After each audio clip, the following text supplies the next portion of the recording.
أشهد أن لا إله إلا الله وحده لا شريك له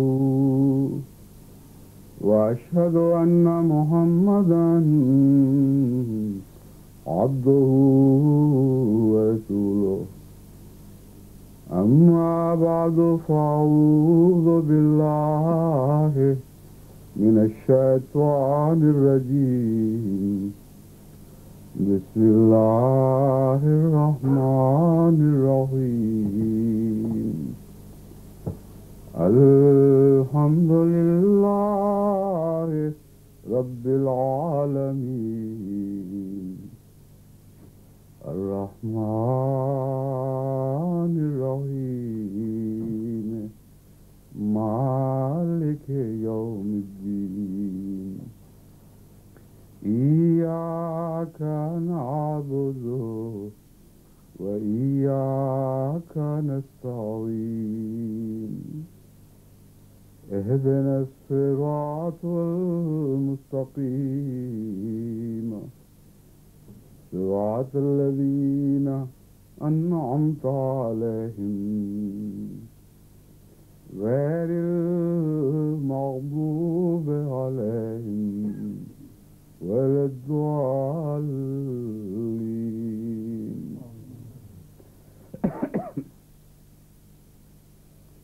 آج کا جمعہ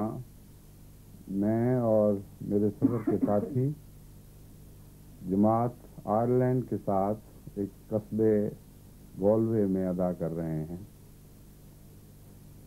نئی صدی کے پہلے سال کا یہ میرا پہلا سفر ہے جو آئرلینڈ یعنی جنوبی آئرلینڈ کے لیے اختیار کیا گیا.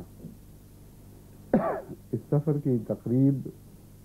خصوصیت کے ساتھ اس لیے پیدا ہوئی کہ یہاں خدا تعالیٰ کے فضل کے ساتھ جماعت احمدیہ کا پہلا مشن ہاؤس ایک بنی بنائی عمارت کی صورت میں خریدا گیا.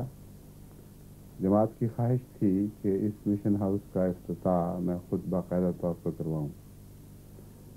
اور حسن اتفاق سے جن دنوں میں یہ صورت ممکن تھی یہ آئندہ جماعت کی دوسری صدی کے ابتدائی ایام تھے، اور خدا تعالیٰ کے فضل سے یہ اس صدی کا دوسرا خطبہ ہے جو میں اس نئی جماعت میں دے رہا ہوں. اس ملک کے حالات کے متعلق مختصراً میں دنیا بھر کی جماعتوں کو آگاہ کرنا چاہتا ہوں. یہ ایک کیتھولک ملک ہے جس کی بھاری اکثریت رومن کیتھولسزم سے تعلق رکھتی ہے، اور اس پہلو سے یہ عیسائیت میں بہت زیادہ سنجیدہ ہیں. اگرچہ دنیا میں ہر جگہ کیتھولسزم میں مذہب کے ساتھ وہ گہری عقیدت اور دلچسپی باقی نہیں رہی، لیکن وہ دنیا کے بعض علاقے جہاں مذہب کے ساتھ بہت گہری عقیدت اور وابستگی ہے اور انسانی معاملات میں مذہب کو ایک فوقیت حاصل ہے، آئرلینڈ انہی علاقوں میں سے ایک علاقہ ہے. بلکہ بعض لوگوں کا تو یہ خیال ہے کہ آئرلینڈ میں رومن کیتھولسزم اس سے زیادہ عقیدہ اور عمل کی صورت میں ملتا ہے جتنا ویٹیکن کے ارد گرد کے علاقے میں یہ صورتحال دکھائی دیتی ہے. اور اس پہلو سے یہ ملک غیر معمولی طور پر مذہبی رجحان رکھتا ہے. عموماً دنیا میں یہ خیال پایا جاتا ہے کہ کیتھولک لوگ اسلام سے زیادہ متنفر ہیں، اور عیسائیت میں بہت زیادہ پختہ ہونے کی وجہ سے ان میں اسلام کے نفوذ کے کم امکانات ہیں. یہ خیال میری رائے میں درست نہیں، کیونکہ مثلا ہالینڈ میں جتنے بھی احمدی ہالینڈ کے ہوئے ہیں وہ سارے کے سارے پہلے کیتھولکس تھے. اسی طرح بعض دنیا کے دوسرے ممالک سے جو بیعتوں کی اطلاعیں ملتی ہیں ان سے بھی معلوم ہوتا ہے کہ کیتھولکس میں بھی خدا تعالیٰ کے فضل سے اسلام قبول کرنے کے رجحانات پیدا ہو رہے ہیں. خاص طور پر وہ کیتھولک علاقے جہاں مذہب کو اہمیت دی جاتی ہے، ان میں چونکہ ابھی تک مذہب کے معاملات میں سنجیدگی موجود ہے، اس لیے وہ غور کرنے کا رجحان رکھتے ہیں۔ باقی دنیا، خصوصاً مغربی دنیا، مذہب سے اتنا دور جا چکی ہے کہ ان کو مذہب میں بحیثیت مذہب کوئی دلچسپی نہیں، اور اگر آپ کو دلچسپی ہی کوئی نہیں ہوگی اور غور ہی نہیں کریں گے تو مذہب تبدیل کرنے کا سوال ہی پیدا نہیں ہوتا، کیونکہ دراصل ایسے لوگ کوئی مذہب بھی نہیں رکھتے۔ ان کو اگر دلچسپی ہے تو مادہ پرستی میں، اس دنیا کی لذتوں اور اس دنیا کی نعمتوں میں ہے اور دنیا کی ترقیات میں ہے۔ اس لیے آپ ان میں سے خواہ بہت سے اچھے اخلاق لوگ والے بھی پائیں، ان کے اخلاق ان کی ذات اور معاشرے تک محدود رہتے ہیں، اور ان کے اخلاق کے نتیجے میں ان کے اندر مذہبی نفوذ پانے کی کوئی راہ آپ کو نہیں ملتی۔ بس اس پہلو سے وہ علاقے جو مذہبی تعصب رکھتے ہیں، یعنی صرف مذہب میں سنجیدہ ہی نہیں بلکہ مذہبی تعصب بھی رکھتے ہیں، وہ بھی اسلام کے نقطۂ نگاہ سے زیادہ اہمیت کے حامل ہیں، کیونکہ وہ کچھ نہ کچھ سوچ وچار تو ضرور کریں گے، غور اور تدبر تو ضرور کریں گے۔ اس علاقے میں یعنی آئرلینڈ میں ایک اور خصوصیت یہ پائی جاتی ہے کہ رومن کیتھولک ہونے کے باوجود اسلام سے نفرت نہیں ہے، اور بالعموم اس قوم کے اخلاق بہت اچھے ہیں۔ اس پہلو سے جیسا کہ بعض لوگوں کا خیال تھا کہ جماعت کو یہاں نفوذ و اختیار کرنے میں دقتیں پیش آئیں گی اور سخت منافرت کا سامنا ہوگا، یہ خیال بالکل غلط نکلا ہے۔ جس علاقے میں ہم اس وقت یہ مشن بنائے ہوئے ہیں، یعنی بنا رہے ہیں آج کل اور مضبوط کرنے کے لیے منصوبے بنا رہے ہیں، اس علاقے کے لوگ بہت ہی خلیق اور انسانی اقدار سے مزین ہیں، بااخلاق لوگ ہیں، اور ہمسایہ ہمسائے کا خیال رکھتا ہے۔ عام دنیا کی انسانی قدریں یورپ میں اس علاقے میں باقی ملکوں کے مقابل پر زیادہ دکھائی دیتی ہیں۔ اسی طرح جو تجربہ مجھے صحافیوں کے ساتھ گفتگو کرنے کا ہوا ہے، میں نے اندازہ لگایا ہے کہ یہاں کے صحافی بھی مخیر ہیں اپنے دل کے لحاظ سے، اور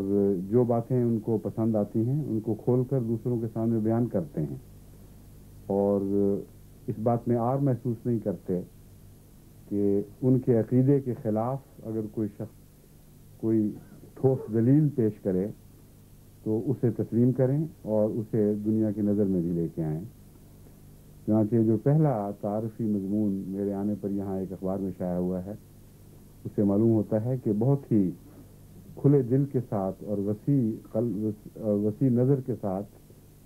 اس لکھنے والے نے جماعت احمدیہ کا مطالعہ کیا، اور قطعاً کسی قسم کی کنجوسی سے کام نہیں لیا۔ مضمون میں نہایت فراخ دلی کے ساتھ جماعت کی اچھی باتیں بیان کی گئیں اور خیر مقدم کیا گیا، اور یہ وعدہ کیا گیا کہ اس سلسلے میں آئندہ بھی میں اور مضامین شائع کروں گا۔ اسی طرح اس سے پہلے ان سے بھی کل ملاقات ہو چکی ہے لکھنے والے سے۔ اس سے پہلے یہاں ڈبلن میں دو مقتدر اخباروں کے صحافی تشریف لائے ہوئے تھے، ان سے گفتگو کے دوران بھی میں نے یہ اندازہ کیا کہ یہاں کے لوگ اچھے اور صاف دل ہیں، اور دراصل مذہب میں جو چیز زیادہ کام آتی ہے وہ دل کی نیکی ہے اور سعادت ہے۔ حضرت مسیح موعود علیہ الصلوۃ والسلام فرماتے ہیں جس کی فطرت نیک ہے آئے گا وہ انجام کار۔ تو مجھے تو یہاں بہت ہی جوہر قابل دکھائی دیا ہے۔ میں سمجھتا ہوں کہ اس علاقے کے لوگوں کی فطرت نیک ہے، اور اس لحاظ سے میں امید رکھتا ہوں کہ انشاءاللہ تعالی یہ چھوٹی سی جماعت جسے آج ہم یہاں دیکھتے ہیں بڑھنے اور نشو و نما پانے کی صلاحیت رکھتی ہے، یعنی بیرونی لحاظ سے یہ صلاحیت موجود ہے۔ وہ سرزمین جہاں ہم احمدیت اور اسلام کا بیج بونا چاہتے ہیں وہ زمین باصلاحیت ہے۔ اب بیج باصلاحیت ہے یا نہیں یہ دوسرا پہلو ہے، اور اس پہلو کی طرف میں اس جماعت کو خصوصیت کے ساتھ متوجہ کرنا چاہتا ہوں۔ آپ میں نوجوان بھی ہیں، بڑی عمر کے بھی ہیں، عورتیں اور بچے بھی ہیں. ایک لمبے عرصے تک آپ لوگوں نے اس ملک میں اس طرح زندگی گزاری کہ ایک باقاعدہ نظام جماعت قائم نہیں تھا، اور نظام جماعت کے وسیلے سے آپ تک جماعتی پیغامات نہیں پہنچتے رہے، اور اولاد کی تربیت کے سلسلے میں بھی نظام جماعت نے کوئی حصہ نہیں لیا، بلکہ آپ کی مائیں اگر وہ دینی علم رکھتی تھیں، انہوں نے حتی المقدور کوشش کی کہ اپنے بچوں کو دین کی راہ پہ قائم رکھیں اور دینی علوم سے آراستہ کریں، لیکن یہ انفرادی کوششیں تھیں. اور بالعموم یہاں کے نوجوان ایسے ماحول میں پرورش پاتے رہے ہیں جہاں وہ اعلیٰ اسلامی اقدار سے واقف نہیں ہیں، اور بچے بھی جن اسکولوں میں تعلیم پاتے ہیں وہاں چونکہ مسلمان بہت کم ہیں، اس لیے ماں باپ کو یہ اندازہ نہیں ہو سکتا کہ کن باتوں کا وہ اثر قبول کر چکے ہیں. یہ وہ خطرات ہیں جن کے پیش نظر مقامی جماعت کو انتظامی لحاظ سے بہت سی ایسی کوششیں کرنی ہوں گی کہ ہماری نوجوان نسلیں نہ صرف سنبھلیں بلکہ دین کے ساتھ ان کی ذاتی محبت پیدا ہو، ایک ذاتی لگاؤ پیدا ہو، اور نہ صرف یہ کہ وہ اپنا دفاع کر سکیں بلکہ اسلام کے پیغام کو دوسروں تک پہنچانے کا ایک ولولہ ان کے دل میں پیدا ہو جائے. اندرونی طور پر مضبوطی ہی پیدا نہ ہو بلکہ بیرونی لحاظ سے بھی ان کے اندر مضبوطی اور پیش قدمی کی صلاحیتیں پیدا ہو جائیں. یہ اگر ہم کرنے میں کامیاب ہو جائیں تو جیسا کہ میں نے تمہیدی بیان میں بتایا ہے، یہاں کی سرزمین میرے نزدیک سہل سرزمین ہے، اور اللہ تعالیٰ کے فضل سے یہ صلاحیت رکھتی ہے کہ جو اچھا بیج اس زمین میں بویا جائے وہ نشو و نما پائے. آئرلینڈ میں میرے علم میں ابھی تک کوئی مرد تو ایسا نہیں جس نے اسلام قبول کیا ہو، لیکن بعض خواتین ایسی ہیں جنہوں نے اسلام قبول کیا، اور اگرچہ آغاز میں اس کا ذریعہ ان کی شادیاں بنی، لیکن محض اس لیے وہ مسلمان نہیں ہوئی کہ کسی احمدی مسلمان سے ان کی شادی ہوئی تھی، بلکہ پورے غور اور تدبر کے بعد لمبے عرصے تک اسلام کی چھان بین کے بعد پھر انہوں نے یہ قدم اٹھائے. ایسی دو خواتین کو میں ذاتی طور پر جانتا ہوں، ایک موریشس میں ہیں اور ایک انگلستان میں تھیں، اب مجھے معلوم نہیں کہ وہیں ہیں یا کہیں اور چلی گئی ہیں، لیکن خدا کے فضل سے دونوں کا دینی معیار نہایت بلند اور ایسا بلند تھا کہ میں اس سے غیر معمولی طور پر متاثر ہوا. اپنے بچوں کی تربیت کے لحاظ سے بھی وہ نہایت اچھی مائیں بنی ہوئی تھیں، اور مجھے امید ہے کہ ہمیشہ اچھی مائیں بنی رہیں گی. ان کی اولاد میں بھی خدا تعالیٰ کے فضل سے سلسلے کے ساتھ غیر معمولی اخلاص کے آثار نظر آتے تھے. اور ایک خاتون جو آئرلینڈ میں جو ماریشس میں رہتی ہیں، ان کا ایک بچہ تو واقعی زندگی ہے، اور اس وقت خدا تعالیٰ کے فضل سے بیلجیم کا مبلغ ہے، اور بہت ہی غیر معمولی صلاحیتیں رکھنے والا نوجوان ہے، نہایت مخلص، فدائی، دین کا عاشق، نمونے کے لحاظ سے ایک پکا اور خالص مسلمان. تو اس لیے میں جو اندازے لگا رہا ہوں یہاں کے جوہر قابل کے متعلق،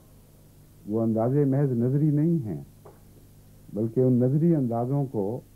تجربے نے تقویت بخشی ہے. بس اگر یہاں کی بعض خواتین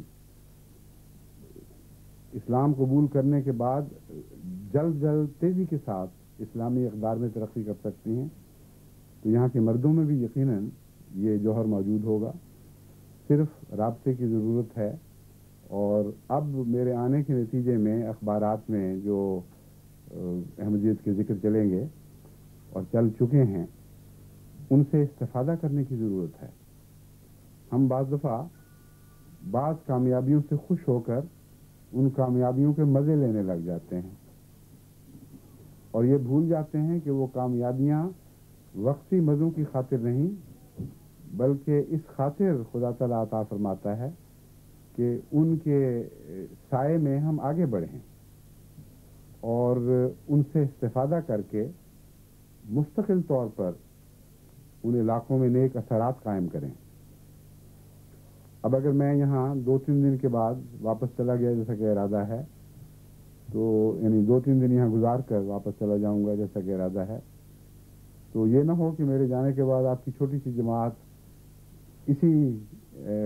لطف میں گمسم رہے اور مگن رہے کہ چھوٹی سی جماعت ہے، لیکن اس کے باوجود خدا تعالیٰ نے اتنا بڑا فضل فرمایا، اتنے تذکرے ہوئے، ایسے اچھے مضامین اخبار میں آئے، ایسے اچھے لوگوں سے ہمارے رابطے بڑھے، اور یہ سمجھیں کہ بس یہی فضل یہیں تک تھا۔ حالانکہ یہ فضل اس نوعیت کا فضل ہے جس کے نتیجے میں آپ کو آگے بڑھنے کی قوت عطا ہوئی ہے۔ اس کے نتیجے میں بہت سے لوگ آپ کی بات سننے پر آمادہ ہو جائیں گے۔ اگر آپ نے میرے جانے کے بعد ان سے رابطہ نہ رکھا اور ان کی جو طلب کی پیاس بھڑکی ہے اسے آسمانی پانی مہیا کر کے سیراب کرنے کی کوشش نہ کی، تو یہ پیاس بھی زیادہ دیر باقی نہیں رہے گی۔ ان کی توجہات زندگی کے دوسرے پانیوں کی طرف منتقل ہو جائیں گی، پیاس کی نوعیتیں بھی بدل جائیں گی، اور چند دن کے تذکرے کہانیاں بن کر آپ کی تاریخ میں باقی رہ جائیں گے، اور کوئی ٹھوس فائدہ جماعت کو نہیں پہنچے گا۔ اس لیے یہ وقت ہے کہ فوری طور پر یہاں کی جماعت تیاری کرے اور وسیع پیمانے پر ان لوگوں سے رابطے قائم کرنے کی اسکیمیں بنائی جائیں۔ اس سلسلے میں سب سے پہلی بات تو یہ ہے کہ ساری دنیا میں ہم غیر اسلامی دنیا سے رابطہ پیدا کرنے کی جو اسکیمیں بنا چکے ہیں، جو ارادے باندھ چکے ہیں، جو تیاریاں مکمل کر چکے ہیں، ان سے یہاں بھی فائدہ اٹھانا چاہیے۔ انگلستان میں وسیع پیمانے پر ایسا لٹریچر شائع ہو چکا ہے جس کو تمام انگلستان کے مختلف حصوں میں نئے لوگوں تک پہنچایا جائے گا تاکہ احمدیت میں اور اسلام میں دلچسپی کی نئی راہیں کھلیں۔ اس لٹریچر سے بہت حد تک یہاں بھی استفادہ کیا جا سکتا ہے۔ جہاں تک میرا علم ہے، آئرش زبان اتنے وسیع پیمانے پر یہاں نہیں بولی جاتی جتنا انگریزی زبان بولی جاتی ہے۔ اگرچہ تلفظ میں فرق ہے، لیکن بنیادی طور پر زبان وہی ہے، اور تحریری زبان کے لحاظ سے قطعاً کوئی فرق نہیں۔ اسی طرح یہ علاقہ جہاں ہم نے مشن قائم کیا ہے، اگرچہ یہ آئرش زبان بولنے والا علاقہ کہلاتا ہے، لیکن یہاں بھی ہر فرد کو، ہر بڑے چھوٹے کو انگریزی پر پورا عبور حاصل ہے۔ صرف تلفظ میں فرق ہونے کی وجہ سے بعض دفعہ سمجھنے میں دقت پیدا ہوتی ہے۔ تو ان لوگوں تک انگریزی لٹریچر پہنچانا یہ کوئی ایسا کام نہیں جس کے لیے آپ کو تیاری کرنی پڑے، یعنی لٹریچر شائع کرنے کی تیاری کرنی پڑے۔ لٹریچر کثرت سے موجود ہے، خصوصیت کے ساتھ 100 سالہ جوبلی کے پروگرام کے تابع قرآن کریم کے سیدھا اقتباسات انگریزی ترجمے کے ساتھ کثرت سے شائع کیے جا رہے ہیں۔ احادیث نبویہ کے سیدھا اقتباسات کثرت کے ساتھ جس طرح دوسری زبانوں میں شائع کیے جا رہے ہیں، انگریزی زبان میں بھی شائع کیے جا رہے ہیں۔ حضرت اقدس مسیح موعود علیہ السلام کے اقتباسات اسی طرح انگریزی زبان میں بکثرت شائع کیے جا رہے ہیں۔ ابھی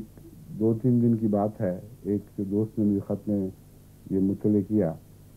کہ حضرت مسیح موعود علیہ السلام کے اقتباسات میں پڑھ کر اپنے بعض دوسرے دوستوں کو سنا رہا تھا جو انگریزی دان تھے، تو ایک شخص تو وجد میں جھومنے لگ گیا۔ اس نے کہا ایسا پاکیزہ، ایسا اعلیٰ، ایسا سچائی پر مبنی، سچائی میں گندا ہوا کلام ہے کہ سیدھا میرے دل میں اترتا چلا جا رہا ہے، اور وہ کلام سوائے قرآن اور حدیث کے کسی اور چیز پر مبنی نہیں۔ حضرت مسیح موعود علیہ السلام کے کلام کی خوبی یہ ہے کہ کلیتاً قرآن اور حدیث کے مضمون پر مشتمل ہوتا ہے، اور اس کی وہ تفاصیل دنیا کے سامنے پیش کرتا ہے جس کی اس زمانے کو ضرورت ہے. بس وہ سب تیاریاں مکمل ہیں جن کی آپ کو ضرورت ہے. ایسا لٹریچر بھی موجود ہے جو غیر معمولی طور پر وسعت کے ساتھ نئے زمانوں کے مسائل کو حل کرنے والا ہے. بڑی بڑی علمی کتابیں انگریزی زبان میں موجود ہیں، تفاسیر موجود ہیں. اس لیے کام تو بہت کرنے والے ہیں، اور کام کرنے کے لیے اوزار بھی مہیا ہیں، ہتھیار بھی دستیاب ہیں. صرف اب آپ لوگوں کو اپنی ہمت جوان کرنے کی ضرورت ہے، عزم بلند کرنے کی ضرورت ہے، نیک ارادے باندھنے کی ضرورت ہے. اور یہ ضرورت دعاؤں کی مدد کے ساتھ خدا تعالیٰ کے فضل سے بہت عمدگی سے پوری ہو سکتی ہے. ایک چسکے کی بات ہے تبلیغ کے معاملے میں، تو آغاز ہے جو جس میں انسان بہت دفعہ تردد محسوس کرتا ہے، لیکن ایک دفعہ جب آغاز ہو جائے تو پھر تو ایسا چسکا پڑ جاتا ہے کہ تبلیغ کرنے والا پھر اس سے باز نہیں رہ سکتا. ابھی 3 دن ہوئے ہیں، ایک احمدی خاتون انگلستان کی رہنے والی ہیں جو وہاں لندن ملاقات کے لیے اپنے خاوند اور بچوں کے ساتھ تشریف لائی تھی. تو اوپر میری اہلیہ سے ملنے بھی گئیں. ان سے باتوں باتوں میں انہوں نے پوچھا آپ کس طرح وقت گزارتی ہیں، کیا کرتی رہتی ہیں. تو انہوں نے کہا کہ پہلے جب تبلیغ نہیں کیا کرتی تھی اس وقت تو یہ سوال ہو سکتا تھا، اور واقعی یہ مسئلہ بھی تھا کہ یہ کیسے وقت گزارا جائے. لیکن جب سے یہ تبلیغ کی تحریک چلی ہے اور دعوت اللہ کے پروگرام چلے ہیں، اس وقت سے تو مجھے ایسا مشغلہ مل گیا ہے کہ نہ مجھے بعض دفعہ خاوند کی ہوش رہتی ہے نہ بچوں کی ہوش رہتی ہے. اتنا مزہ ہے اس کام میں. انہوں نے بتایا کہ مجھے تو لت لگ گئی ہے تبلیغ کی، اور اللہ کے فضل سے اس کے نیک نتائج بھی ظاہر ہو رہے ہیں. بہت سے لوگ جن کو اسلام کے متعلق کچھ بھی علم نہیں تھا اب گہری دلچسپی لینے لگ گئے ہیں. تو آغاز کی بات ہے، آغاز آپ کر دیں اور انجام خدا تعالیٰ کے سپرد کریں. اور واقعہ یہ ہے کہ جو لوگ خدا کی راہ میں ایک نیک قدم اٹھاتے ہیں اللہ تعالیٰ انہیں 10 قدم اٹھانے کی توفیق بخشتا ہے. جو چل کر آگے بڑھتے ہیں ان کو دوڑنے کی توفیق عطا فرماتا ہے. جو دوڑ کر جاتے ہیں ان کی رفتاروں میں نئی تیزیاں عطا کرتا ہے. زمین پر چلنے والوں کو آسمانی پروازوں کی قوت بخشتا ہے. تو نیکی کے کام میں آگے بڑھنا خدا ہی کے سپرد ہوا کرتا ہے، لیکن پہلا قدم اٹھانا اور نیک ارادے کے ساتھ آگے قدم بڑھانا یہ انسان کا فرض ہے. تو آپ کی جماعت ہر چند کے بہت چھوٹی ہے. ایک صحافی نے مجھ سے سوال کیا کہ یہاں آپ کی جماعت کی کتنی تعداد ہے، تو میں نے اس کو بتایا کہ اس سے زیادہ ہیں جتنے حضرت مسیح دنیا سے اپنے علاقے سے الگ ہونے سے پہلے اپنے پیچھے چھوڑ گئے تھے. یعنی وہ 12 تھے جن میں سے 2 مرتد ہو گئے، وقتی طور پر ہی صحیح لیکن مرتد بھی ہوئے تھے، اور 10 مخلصین باقی رہ گئے تھے. میں نے کہا یہاں اس وقت جماعت کی تعداد آغاز کے وقت 16 ہے. تو وہ جو تاثر پیدا ہونا تھا 16 کا تھوڑا ہونے کا، وہ تو پیدا نہیں ہوا، لیکن ان کے چہرے پر میں نے ایک بشاشت دیکھی اور انہوں نے اس جواب کو پسند کیا کہ ہاں آپ کے ارادے مضبوط اور بلند نظر آتے ہیں، اور یہ تھوڑی سی تعداد عقلاً یہ صلاحیت رکھ سکتی ہے کہ دنیا میں عظیم انقلاب برپا کرے. بس میں امید رکھتا ہوں کہ یہاں کی جماعت 100 سالہ جبلی کے پروگراموں سے استفادہ کرتے ہوئے اور اس خصوصی سال سے اور اس سال کے پروگراموں سے فائدہ اٹھاتے ہوئے وہ کام شروع کر دے گی جو آج سے 10 سال پہلے تک یہاں رہنے کے باوجود وہ نہیں کر سکی. تو اس افتتاح کو جو آج میں کر رہا ہوں اسے رسمی افتتاح نہ رہنے دیں، بلکہ ایک ٹھوس اور حقیقی افتتاح بنا دیں. اور ایسا ہو کہ جب میں اور میرے ساتھی دوبارہ یہاں آپ کے پاس حاضر ہوں تو مقامی طور پر ہمیں یہاں مخلصین جماعت ایسے دکھائی دیں جو آئرلینڈ کے حقیقی باشندے ہوں، اور خدا تعالیٰ کے فضل کے ساتھ وہ اپنی قوم میں پھر احمدیت اور اسلام کے پیغامبر بن جائیں. اس ضمن میں باقی دنیا کی جماعتوں سے بھی میں یہ گزارش کرنی چاہتا ہوں کہ یہ سال جس کا آغاز 23 مارچ کو ہوا ہے، یعنی ہماری احمدیت کی دوسری صدی کا پہلا سال، یہ غیر معمولی اہمیت کا حامل ہے۔ 23 مارچ کے جشن یا چند دن کے جشن دراصل ایسے جشن نہیں ہیں جن کو منا کر خوش ہو کر پیچھے چھوڑ دیا جائے، بلکہ یہ ایسے جشن ہیں جن کا گہرا اثر آئندہ صدی پر پڑنا ہے اور ان کا سایہ اگلی پوری صدی پر محیط ہو جانا ہے۔ اور یہ ہیں بھی چند دن کے جشن نہیں بلکہ پورے سال کے جشن ہیں۔ اس لیے یہ خیال دل سے نکال دیں کہ 23 مارچ اور اس کے ارد گرد قرب کے چند ایام ہی جشن کے ایام تھے۔ ہمارا سارا کام تو اس سال پر آگے پھیلا پڑا ہے۔ بے حد کام ہیں جو جماعت کو اس جشن منانے کے سلسلے میں پورے کرنے ہیں۔ مثلا لٹریچر جس کا میں نے ذکر کیا ہے، خدا تعالیٰ کے فضل سے 118 یا کم و بیش 117 یا 119 اتنی زبانوں میں شائع ہو چکا ہے یا ہو رہا ہے۔ قرآن کریم کے تراجم تو 100 سے زائد زبانوں میں تمام دنیا تک پہنچا دیے گئے ہیں۔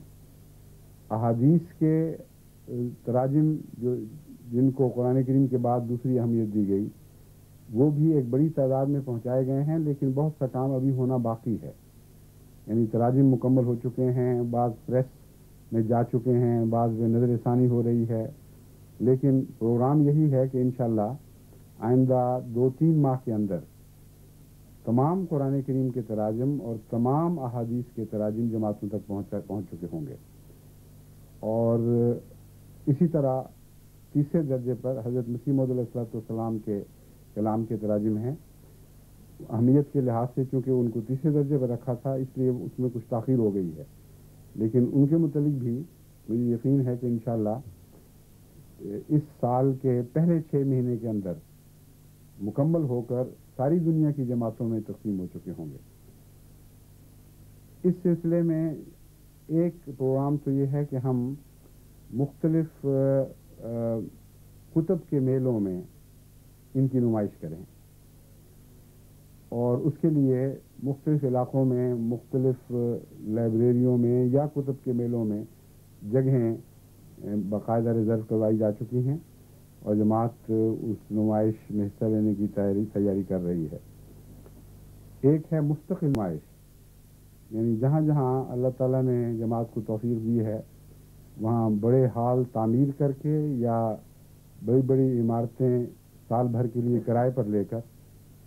ان میں خدا تعالیٰ کے فضل سے اس سارے لٹریچر کی نمائش کا انتظام ہے جو اس صدی کے پہلے سال میں ہمیں کرنی مقصود ہے۔ اور یہ نمائش بھی انشاءاللہ تعالیٰ جہاں جہاں ہوگی اس کے بڑے نیک اثرات مترتب ہوں گے۔ لیکن کام صرف یہیں تک ختم نہیں ہوگا، کثرت سے ایسا لٹریچر شائع کیا گیا ہے جسے تقسیم کروانا ہے۔ تقسیم کروانے کا کام اس ایک سال کے اندر مکمل ہونا ہے، اور یہ کام معمولی کام نہیں بلکہ بہت بڑا کام ہے اور بڑی حکمت کے ساتھ کرنے والا ہے۔ اس ضمن میں پہلے بھی میں خطبات میں جماعت کو متوجہ کرتا رہا ہوں، لیکن اب چونکہ وقت تھوڑا ہے اور بھی باتیں کرنے والی تھیں، لیکن میں صرف اس حصے کو اس وقت لے سکوں گا کیونکہ ہمارے بعد کے کچھ اور پروگرام ہیں، باقی انشاءاللہ بعد میں بیان کرنے کی توفیق ملے گی۔ یہ جو لٹریچر تقسیم کرنے والا حصہ ہے اس کو جماعتیں 2 طرح سے کر سکتی ہیں، یا تو ڈاک کے ذریعے بھجوا دیں اور یا رابطے قائم کر کے خود لٹریچر پیش کریں۔ جہاں تک ڈاک کے ذریعے بھجوانے کا تعلق ہے اس میں کوئی شک نہیں کہ بہت تیزی کے ساتھ تھوڑے وقت میں آپ ایک ذمہ داری ادا کر سکیں گے، لیکن کچھ پتہ نہیں کہ وہ خط جن تک پہنچیں گے، وہ کتابیں اور رسائل جن تک پہنچیں گے، وہ ان میں کس حد تک دلچسپی کا اظہار کرتے ہیں، پڑھتے بھی ہیں یا نہیں، یا اٹھا کر ردی میں پھینک دیتے ہیں۔ اس لیے ڈاک کے ذریعے جہاں ایک فائدہ ہے وہاں یہ بہت بھاری نقصان بھی ہے۔ کچھ سمجھ نہیں آئے گی آپ کو کہ اس لٹریچر کا کیا بنا، لیکن اگر محنت کریں جماعتیں اور تقسیم کار کریں، نوجوانوں کو بھی شامل کریں، بوڑھوں کو بھی شامل کریں، بچوں کو بھی شامل کریں، اور ترتیب کے ساتھ ایسا پروگرام بنائیں کہ علاقہ علاقہ اس لٹریچر کو ذاتی طور پر پیش کرنے کا پروگرام بنایا جائے۔ اس سلسلے میں کچھ دقتیں ہیں، مثلا تعارف کا نہ ہونا۔ بعض جگہ جماعتیں بہت چھوٹی ہیں، علاقے بڑے وسیع ہیں، کس طرح ان تک پہنچا جائے؟ تو اس مشکل کا حل سوائے اس کے کچھ نہیں کہ جتنی بڑی مشکل ہو اتنا ہی زیادہ حکمت اور تفصیل کے ساتھ منصوبہ بنایا جائے۔ منصوبہ بنانے میں جو آپ وقت خرچ کرتے ہیں اتنا ہی تعمیل سے خرچ بچاتے ہیں۔ یہ ایک بنیادی اصول ہے کہ جتنا محنت اور تفصیل کے ساتھ آپ منصوبہ بنائیں گے اور جتنا اس پر معنی خیز وقت خرچ کریں گے اتنا ہی تعمیل کے وقت آپ کا وقت بچے گا۔ مثلا وہ لوگ جو اچھے انجینئر ہیں وہ عمارت بنانے سے پہلے اس کی ہر ضرورت کا خیال رکھتے ہیں اور اسے سیاہ و سفید میں اعداد و شمار میں اتار کر ایک ایسا وسیع منصوبہ بنا لیتے ہیں کہ کام کرنے والوں کو کسی مرحلے پر بھی دشواری پیش نہیں آتی، یا یہ سوال ان کے سامنے نہیں اٹھتے کہ اس اینٹ کو یوں رکھنا ہے کہ یوں رکھنا ہے، کس رنگ کی اینٹ استعمال کرنی ہے،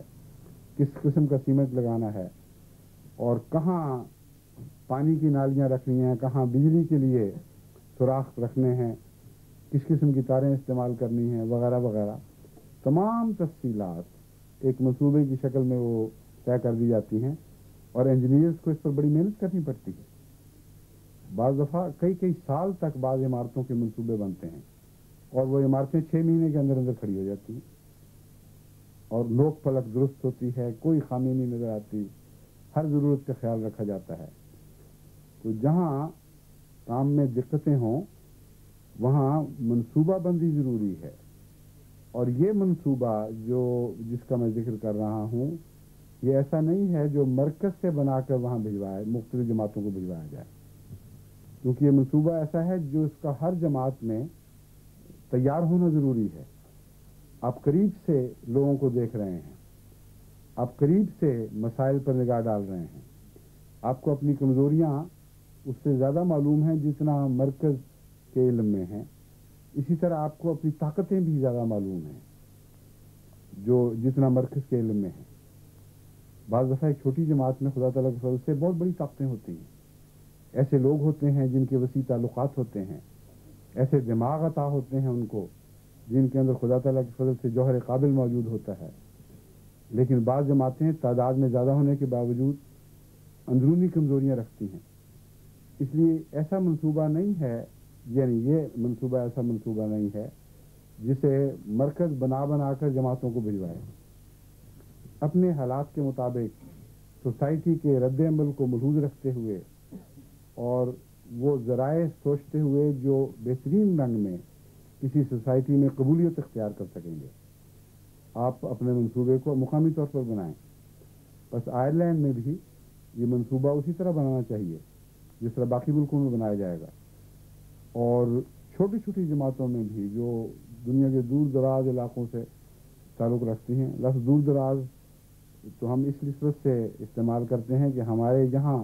کے مقابل پر دور دراز ہیں، ورنہ تو جس ملک میں آپ بیٹھیں گے وہاں سے دوسرے ممالک دور دراز دکھائی دیں گے۔ تو ان معنوں میں دور دراز سے مراد میری یہ ہے، مثلا فجی میں، پیسیفک کے آئی لینڈ توالو میں، یا سولومن آئی لینڈ میں، یا کریباس میں، یا پاپوا نیو گینی میں، یا جنوبی امریکہ کے بعض ممالک میں، برازیل میں، اسپین میں، ایسے ممالک میں جہاں نسبتاً جماعتیں تھوڑی ہیں، میں ان کا ذکر کر رہا ہوں۔ ان سب ممالک میں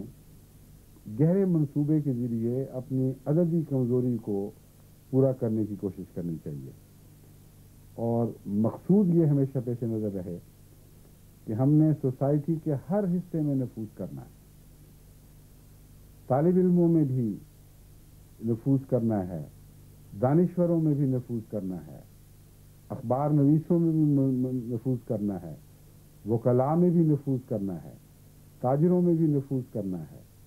سیاستدانوں میں بھی نفوذ کرنا ہے، زمینداروں میں بھی نفوذ کرنا ہے، صنعت کاروں میں بھی نفوذ کرنا ہے، لیبر میں بھی نفوذ کرنا ہے، اور مالکان میں بھی نفوذ کرنا ہے۔ تو جتنے بھی انسانی طبقات آپ کو دکھائی دیتے ہیں، ان سب تک اس سال میں ہم نے آئندہ صدی کے لیے بیج بو دینے ہیں۔ یہ اہمیت ہے اس سال کو۔ اس لیے جتنے زیادہ سے زیادہ طبقات اور زمینیں آپ پیش نظر رکھیں گے، اور جتنا حکمت کے ساتھ وہاں اسلام کا بیج بوئیں گے،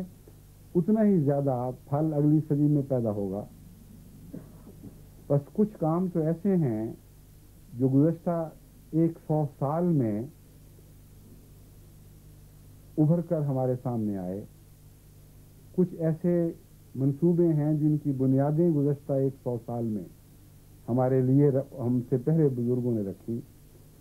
ان پر جو عمارتیں تعمیر ہوئیں، خدا تعالیٰ کے فضل سے ان عمارتوں کو مزید بلند کرنا ہمارا کام ہے۔ لیکن کچھ ایسے کام بھی ہیں جن کا آغاز ہوا ہے اس صدی کے لیے، کچھ ایسی بنیادیں بھی ہیں جن کو جماعت نے خدا تعالیٰ کے فضل سے نئی جگہوں پر اور نئے منصوبوں کے تحت رکھا ہے۔ ان پر تمام کی تمام عمارت تعمیر ہونے کا کام ابھی باقی ہے۔ بس یہ سال بہت ہی اہمیت کا سال ہے۔ یہاں پرانی بنیادوں پر استوار عمارتوں کو بلند کرنا اور نئی بنیادوں کو مضبوطی کے ساتھ قائم کرنا، اور ان پر نئی عمارتیں بنانا اور ان نئی عمارتوں کا آغاز کرنا ہمارا کام ہے۔ بس میں امید رکھتا ہوں کہ دنیا بھر کی جماعتیں اس پروگرام کو بڑی لگن اور ذاتی تعلق اور جذبے کے ساتھ ادا کرنے کی کوشش کریں گی۔ اور جیسا کہ میں نے بیان کیا ہے، ہر ملک کا کام اب یہ رہ گیا ہے کہ اپنے ملک میں وہ تمام سوسائٹی میں نفوذ کرے، اور آئندہ صدی کے لیے اسلام میں دلچسپی کہ ایسے دروازے کھول دے جن کے رستے پھر جوق در جوق قوم میں اسلام میں داخل ہونے شروع ہوں۔ ایک وقت کی نسبت سے، چونکہ اب میرے پاس اب وقت کم ہے، اس لیے آئندہ جو بات کہنی چاہتا تھا وہ انشاءاللہ خدا توفیق دے گا تو اگلے کسی جمعے میں بیان کروں گا۔ ابھی اس مضمون کے کچھ حصے بات نہیں ہے۔ بہرحال میں یہاں آنے پر بہت خوش ہوں۔ یہاں کی جماعت چھوٹی ہے، لیکن آثار بھی دکھائی دیتے ہیں کہ ان میں نفوذ پیدا کرنے کی صلاحیت موجود ہے، اور جوہر قابل جماعت کے اندر بھی موجود ہے۔ بس بلدۃ طیبۃ ورب غفور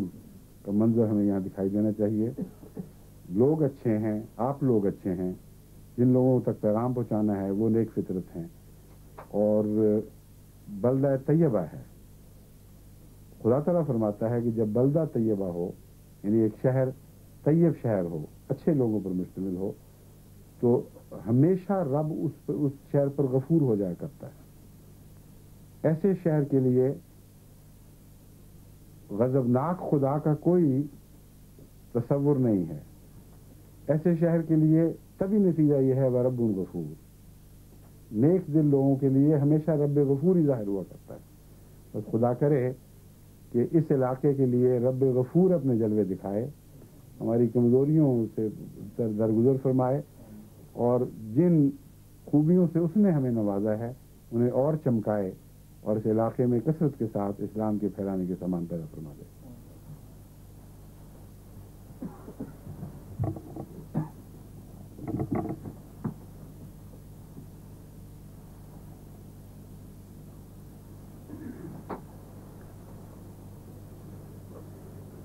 الحمد لله نحمده ونستعينه ونستغفره ونؤمن به ونتوكل عليه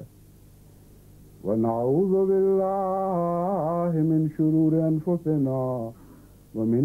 سيئات أعمالنا من يهده الله فلا مضل له ومن يضلله فلا هادي له